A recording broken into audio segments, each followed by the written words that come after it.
Kira-kira perlu tes DNA apa tidak orang model begini? Tes DNA perlu apa tidak? Haram. Tes DNA itu haram. Nggak boleh tes DNA, tidak ada di dalam kitab fikih, tidak ada di dalam mazhab Syafi'i. Imam Syafi'i tidak bicara tentang DNA. Ari Imam Syafi'i mangges 1000 tahun. Tak aya DNA eta zaman Imam Syafi'i mah tak aya. Leres henteu? Tidak ada DNA.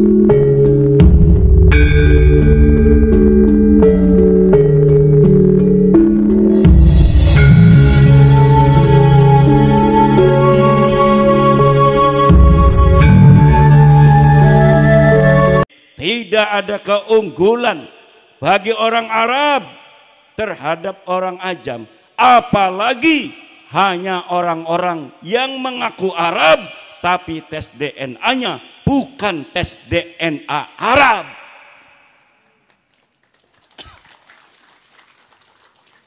Maksudnya apa tepuk tangan itu? Maksudnya apa tepuk tangan? Seneng apa setuju? Atau mancing-mancing saya bicara nasab? Ngomong nasab apa enggak nih malam ini? Ngomong nasab apa tidak? Nanti ada yang marah. Nanti saya dikasain Yahudi pesek. Nanti saya gatain begal nasab. Nanti dikatain Wahabi. Nanti dikatain Khawarij. Kira-kira saya Wahabi apa NU? Saya Syiah apa NU? Saya iblis apa Muslim? Lah udah orang 40 ngomong sesuatu itu sudah benar. Udah disaksikan 40 orang. Kalau ada orang katanya dengan tulus mengatakan Gus Muhson ini wali ini. Kalau kita berdoa bareng-bareng Bapak, 40 orang berdoa tuh, ngeriung tuh, makanya kalau ngeriung jangan pelit-pelit ngundang orang. Minimal 40 orang. Biar amin-aminnya itu 40 orang. Itu katanya jauh dari tidak dikabulkan oleh Allah Subhanahu. Walaupun gak ngerti amin-amin doang. Yang ngedoakan apa namanya tuh siapa? Kiai. Allahumma sholli ala sayyidina Muhammadin fil awwalin wal akhirin. Amin. Padahal dia nggak ngerti apa-apa. Tapi Allah Maha Penyayang, Allah Maha Pengasih. Doa dia walaupun dia tidak ngerti husnudzon kepada kiai bahwa kiai berdoanya ini adalah berdoa yang baik untuk dirinya dan untuk yang hadir, maka apa yang didoakan kiai itu akan diberikan juga kepada dia yang ikut. Amin. Bagaimana kalau yang doa itu ada di YouTube, ada di televisi, aminin aja. Kita nggak tahu apakah itu sampai apa enggak. Mudah-mudahan aja sampai. Itu namanya husnudzon kepada Allah. Ana inda dhanni abdi bi. Aku menurut persangkaan hambaku kepada aku. Itu namanya husnudzon kepada Allah. Harus kita husnudzon kepada Allah. Kalau kita lagi acara begini gerimis, wah ini tanda kita yang hajat ini adem. Itu namanya husnudzon billah. Jangan turun hujan kita ada acara, dosa apa nih? Jangan begitu, kita langsung husnudzon billah, pasti ada hikmahnya. Husnudzon kepada Allah harus, husnudzon kepada penipu haram. Husnudzon kepada penipu, udah tahu tampangnya penipu. Dan udah kata tetangganya, awas kalau orang itu datang kamu hati-hati, penipu itu orang. Tiba-tiba datang ke rumah dia. Kita husnudzon, boleh apa tidak kepada orang yang ada qarinah, yang ada dalil bahwa dia penipu? Tidak boleh. Ihtarisu anfusakum bidzanni. Bahkan ada riwayatnya, ihtarisu anfusakum bisu'idzan. Jaga dirimu dengan suudzan. Kalau engkau bersuudzan kepada orang-orang yang dipantas disuudzani, maka engkau akan selamat dari kejelekan orang itu. Orang yang tampangnya itu tampang maling, kita suudzani, kita akan terlepas dari kejelekannya. Ada tamu tampangnya tampang maling, kita ada HP di meja, kemudian kita mau ngambilin air, HP-nya kita bawa, suudzon kepada dia, jangan-jangan dia maling. Betul apa tidak? Tapi kalau kitanya husnudon saja, husnudon kepada maling, orang yang gayanya gaya maling, kita husnudani. Kita masuk aja ke dapur, kita tinggalkan HP kita di hadapan orang yang tampangnya tampang maling, kira-kira HP kita selamat apa enggak itu? Insya Allah hilang, dan kita nanti akan kerok sebagai orang yang beradab. Mau nyangka tamu kita enggak enak, betul apa tidak? Kalau bukan dia, siapa lagi yang nyolong? Maka dulur-dulur sekalian, di dalam kaidah usul fiqih dikatakan la ibrata bidzannil bayyini khata'uh. Tidak boleh menggunakan dzan yang sudah jelas salahnya.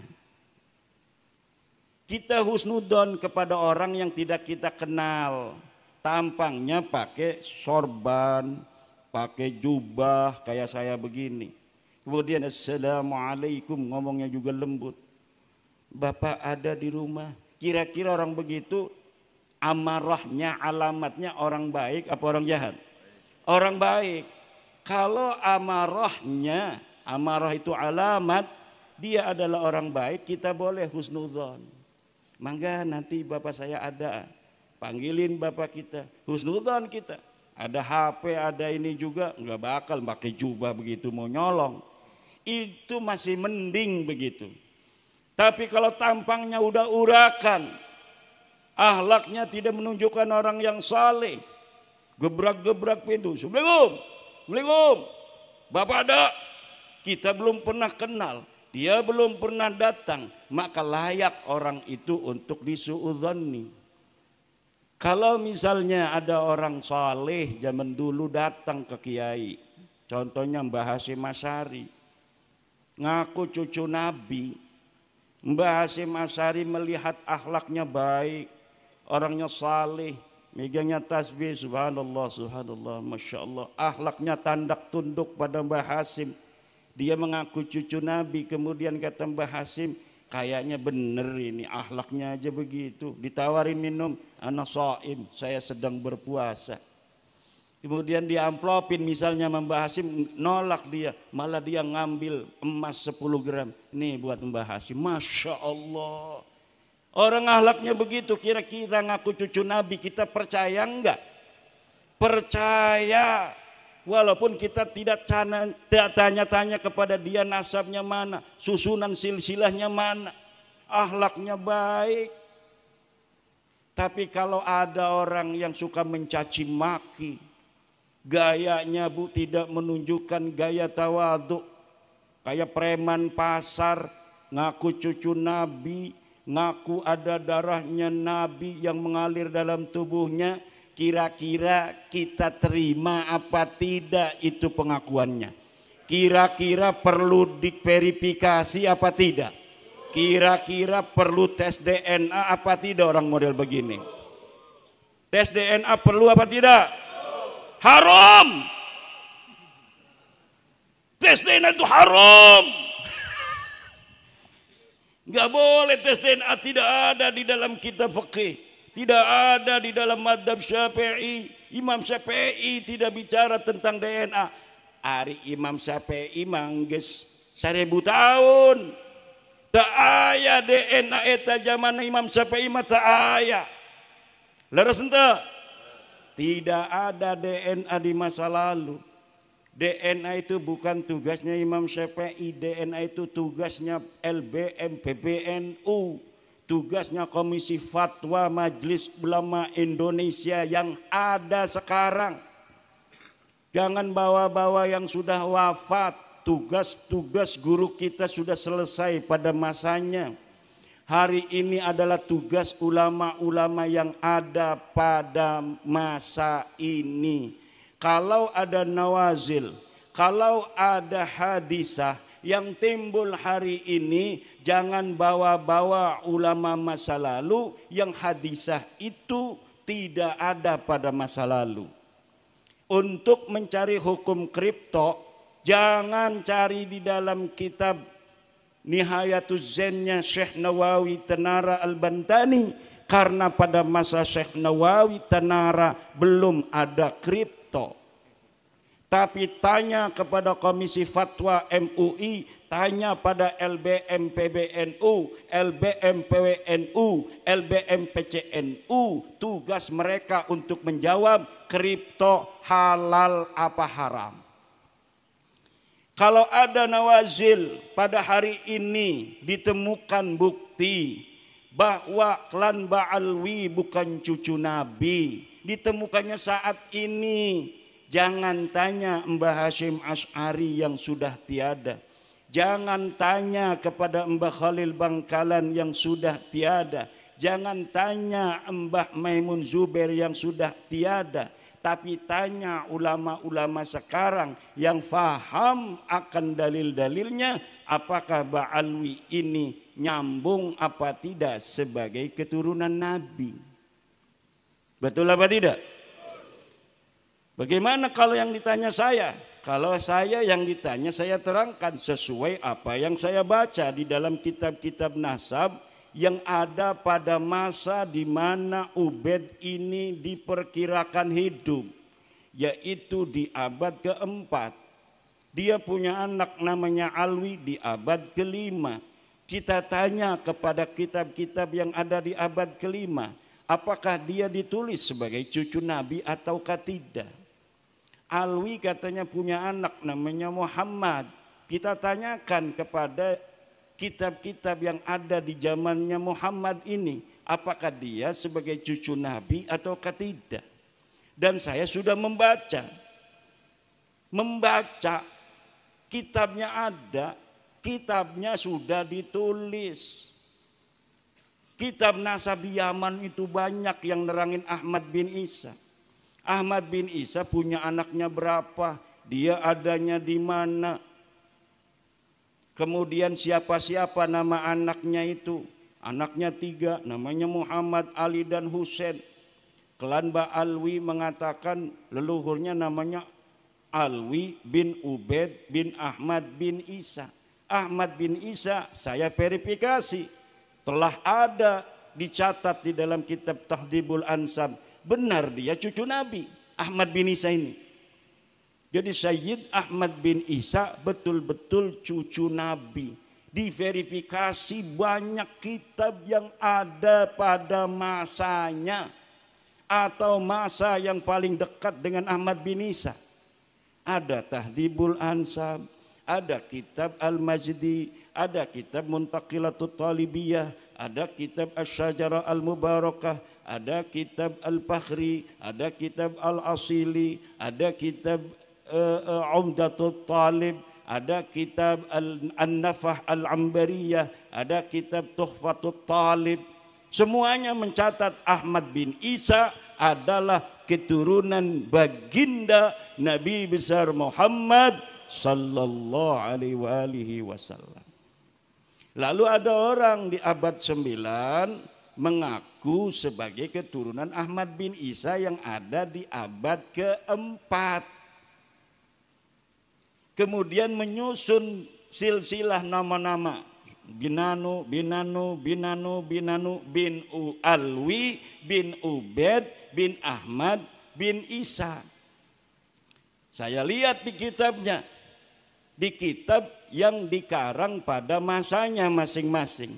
Ternyata nama-nama dari leluhur para habaib ini menurut bacaan saya tidak ada dicatat sebagai keturunan baginda Nabi Muhammad sallallahu alaihi wasallam. Saya tulis di dalam tulisan saya, sekarang saya dimarah-marahin, Pak. Saya dicaci maki. Saya hanya menulis apa ilmu yang ada di dalam kitab-kitab para ulama. Bahwa para ulama dulu sudah mencatat bahwa Ahmad bin Isa betul cucu Nabi. Tapi dia tidak punya nama anak Ubed. Dia tidak punya cucu namanya Alwi. Kata para Habib ini, luhur kita turunan Nabi. Dari namanya Alwi, makanya disebut Ba'alwi. Punya ayah namanya Ubed. Ubed ini anaknya Ahmad bin Isa. Kata saya bukan. Ini saya lagi wadul, Pak. Karena saya dicaci maki melulu gara-gara ngomong ini. Supaya orang sini ngebelain saya. Nih kitabnya ada manuskripnya, ada cetakannya. Dikarang oleh ahli nasab yang asli. Nih kitabnya nih satu, Dek, yang aku cucu Nabi. Ini kitab namanya Tahdhibul Ansab. Dikarang oleh Imam Al-Ubaidili, wafat 432 Hijriyah. Enggak ada nama Ubaid disebut sebagai anaknya Ahmad bin Isa.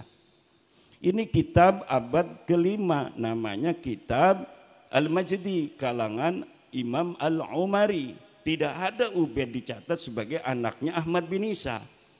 Ini kitab masih abad kelima, namanya Muntaqilatut Talibiyah, karangan Ibnu Toba. Abad kelima Hijriyah. Tidak ada Ubaid dicatat sebagai anaknya Ahmad bin Isa. Ini kitab Asy-Syajarah Al-Mubarakah, kitab abad ke-6. Ini kitab Al-Asili, kitab abad ke-7. Ini kitab Al-Fakhri. Ini kitab Umdatut Talib. Ini kitab An-Nabhah.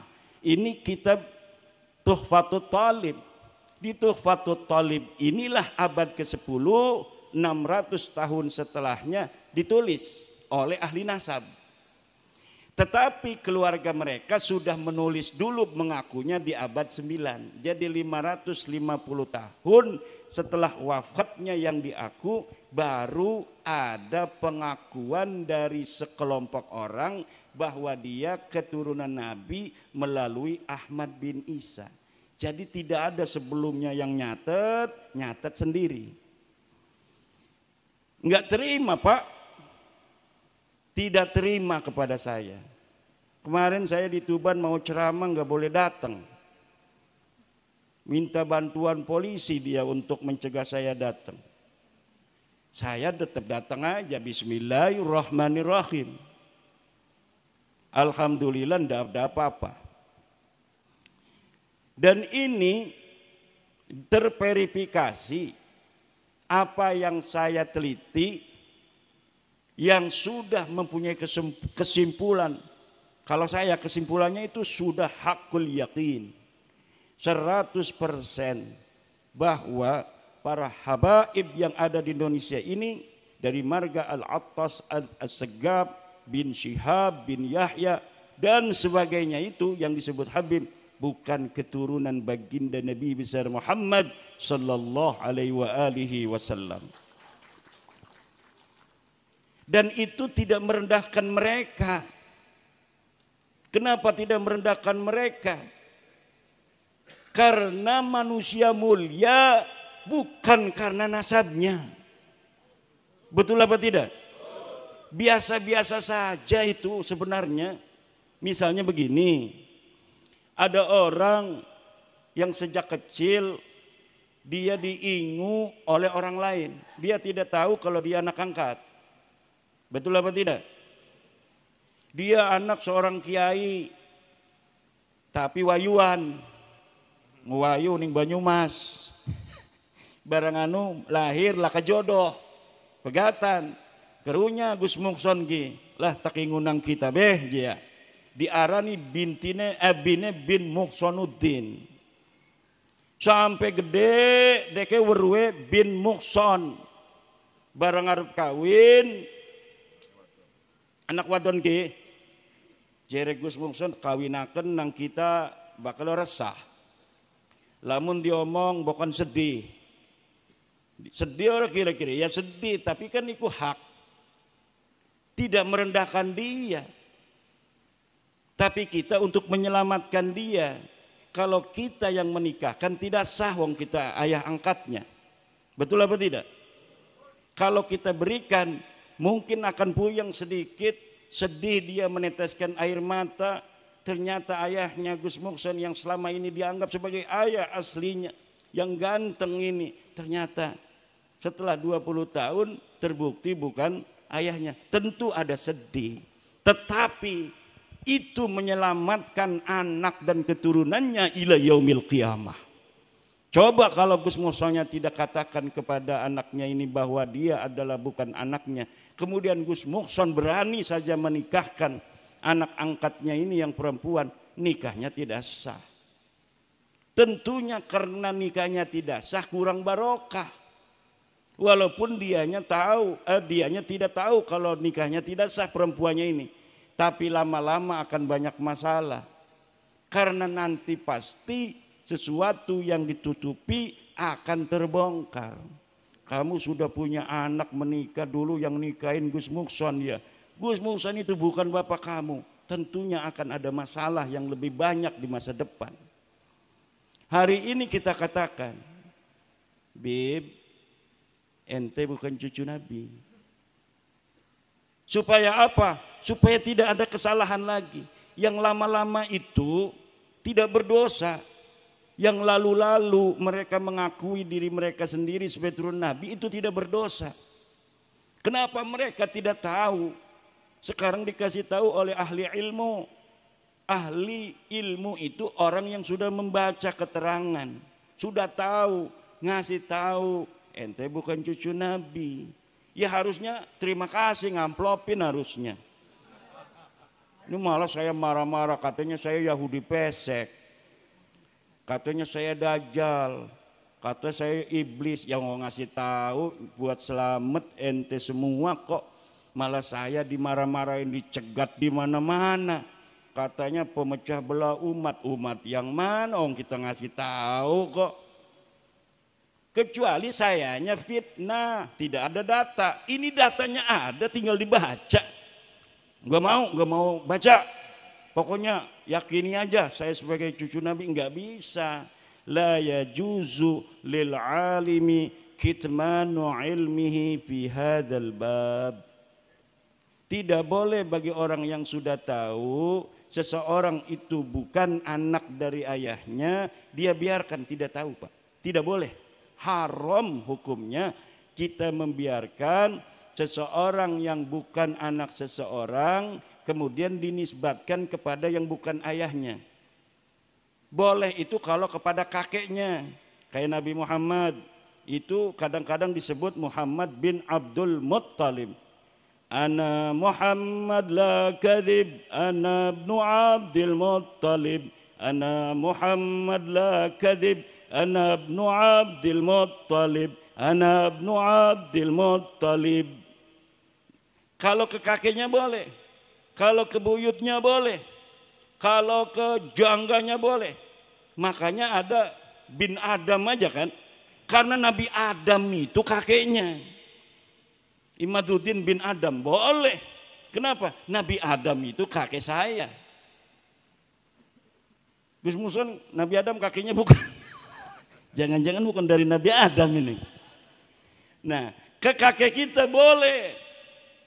Seperti pengarang Alfiyah. Siapa? Muhammad bin Abdullah bin Malik. Itu dia langsung Muhammad bin Malik. Tidak Muhammad bin Abdullah. Itu kepada kakeknya boleh. Nah, kata Allah, ud'uhum li'abaihim. Panggil mereka, orang-orang itu dengan nama bapak-bapak mereka. Bapak-bapak itu bapaknya, kakeknya, buyutnya, cangga, wareng, krepek, balung, udeg-udeg, gantung, siwur, terus sampai Nabi Adam. Boleh tuh dia. Kalau dia ada catatan dari Nabi Ibrahim, misalnya Gus Muhson bin Ibrahim, boleh. Karena ada catatan dia masih keturunan Nabi Ibrahim. Kalau dia ada turunan bin Adam, boleh. Karena semua kita adalah anaknya Nabi, ibunya Hawa. Makanya yang perempuan bin Hawa, binti Hawa. Anak perempuannya Nyi Siti Hawa. Anak laki-lakinya Nyi Siti Hawa, bin Hawa, binti Hawa. Itu boleh. Bagaimana kalau yang tidak tahu? Fa illam ta'lamu aba'ahum. Kalau kalian tidak tahu nama bapak-bapak mereka, fa ikhwanukum fiddini wa mawalikum, maka tetap mereka adalah saudara kamu. Walau saudara kita Ba'alwi ini bukan turun Nabi, kita tetap cinta kok. Betul apa tidak? Kalau yang alim kita harus hormati, betul apa tidak? Ini yang akan kita lakukan. Jangan ada pikiran kalau misalnya sudah tidak terbukti pada cucu Nabi, kita tidak menghormati lagi dia sebagai saudara. Tidak ada bos yang semacam itu. PWI itu tidak begitu. Jangan takut-takut di sweeping. Nggak ada itu PWI pernah ngomong mau nyweeping orang. Nggak ada. Kita ini mengatakan dengan didasari kecintaan kepada sesama umat Islam.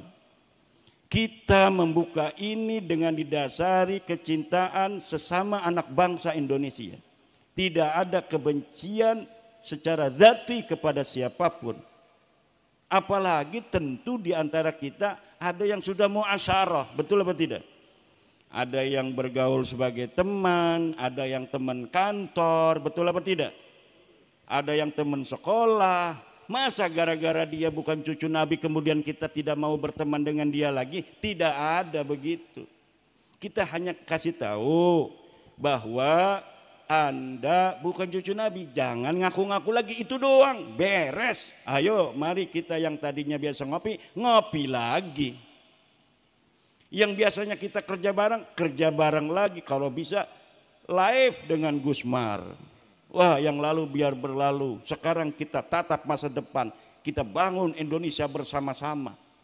Wahai para bani-bani Tunggul Ametung, bani-bani Siliwangi, bani-bani apalagi itu Ken Arok, bani-bani Raden Patah, Majapahit dan lain sebagainya. Kami dari Bani Ba'alwi bin Ubed siap bersama-sama membangun Indonesia ini semakin jaya. Takbir. Itu saja. Setuju apa tidak? Setuju apa tidak? Karena kalau tidak begitu masih maksa-maksa enggak bakal bisa. Ini karena sudah ada tes DNA. Sekarang sudah ada tes DNA. Tes DNA ini seperti sidik jari. Sidik jari orang itu enggak ada yang sama, Gus Heri. Aja meredeng-meredeng mengkono niku. Juh, matane. Gali asli mah ganteng je. Sidik jari orang ini walaupun saudara nih, Gus Alwi dengan Sekdes, ponakan tuh Sekdes. Sidik jarinya berbeda. Saudara kembar pun sidik jarinya berbeda. Jadi lamun kita nyekel kopi ki beginian ki. Iki kosong iki apa jawane sih? Iki kan lagi contoh. Nih, ada sidik jari saya di sini. Nih sidik jari nih. Pengen nginum barangnya mah. Ceramah melulu, suara sampai serak. Mampir di Gusmar tadi, suruh ngerekaman dulu lagi setengah jam. Ngecaprak lagi aja. Bismillahirrahmanirrahim. Nah, ini alhamdulillah ada sidik jari saya. Kalau misalnya kata polisi, ini Anda melaporkan apa? Saya melaporkan larutan cap kaki 3 saya ada yang minum. Saya tidak terima. Kenapa? Karena itu diberikan oleh janda muda. Dan janda mudanya saya cinta banget mau ngawinin dia. tetapi ternyata diambil oleh panitia buat kiai. Kata saya enggak, kata saya kan, enggak. Kata polisi dilihat, ternyata benar sidik jarinya Imaduddin Usman. Ketika ada sidik jari ini saya mengatakan, Bapak dari mana tahu bahwa itu ada bekas saya pegang? Berdasarkan mesin pencari sidik jari. Mana mesinnya ini? Haram! Ini mesin haram, enggak boleh. Tidak ada dalam kitab Fathul Mu'innya, tidak ada dalam kitab Tuhfatul Muhtajnya, tidak ada menurut Imam Syafi'inya, tidak ada di dalam kitab Fiqihnya, tidak ada dalam Al-Qur'annya. Itu mesin sidik jari. Tidak boleh Bapak menetapkan saya sebagai tersangka hanya berdasarkan sidik jari yang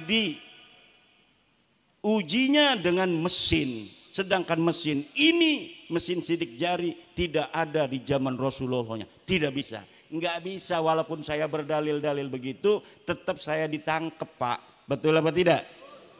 Begitu pula DNA.